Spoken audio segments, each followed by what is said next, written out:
अस्सलामुअलैकुम नाज़रीन, मैं हूं आपकी अपनी ज़रीना यूट्यूब चैनल पर ज़रीना खातून सोफलार में। आज हम आपके लिए लेकर आए हैं बहुत मज़ेदार टेस्टी मिक्स फ्रूट चाट की रेसिपी। ये बहुत ही मज़ेदार टेस्टी होती है। चलें अब हम रेसिपी की तरफ आते हैं। खरबूजा लिया है 1 किलो, अनार आधा किलो, सेब आधा किलो, ये ग्रे फ्रूट 1 अदद, ये काला नमक हमने लिया है फ्रूट चाट के लिए, ये हमने चाट मसाला लिया है। चलें अब हम बनाना शुरू करते हैं। खरबूजे को हमने क्यूब्स की शक्ल में काट लिया है। अब हम ये ग्रे फ्रूट और सेब काट लेंगे।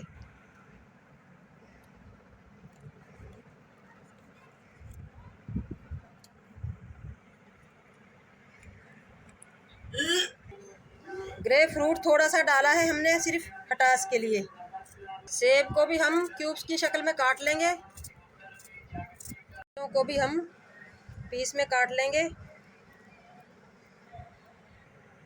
अनार के हम दाने निकाल लेंगे।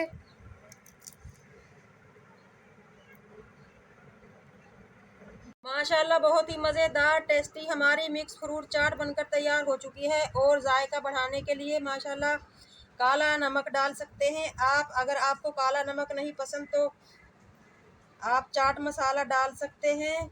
बहुत ही मज़ेदार टेस्टी हमारी मिक्स फ्रूट चाट बनकर तैयार हो चुकी है। रेसिपी अच्छी लगे लाइक करें, शेयर करें। चैनल पर नए हैं तो सब्सक्राइब करें। कमेंट बॉक्स में ज़रूर बताइएगा कैसी लगी आज की हमारी मिक्स फ्रूट चाट की रेसिपी। बेल आइकन के बटन को भी प्रेस कर दीजिएगा ताकि मेरी हर आने वाली वीडियो की नोटिफिकेशन सबसे पहले आपको मिलती रहे। मिलते हैं अगली वीडियो के साथ। अल्लाह हाफिज़।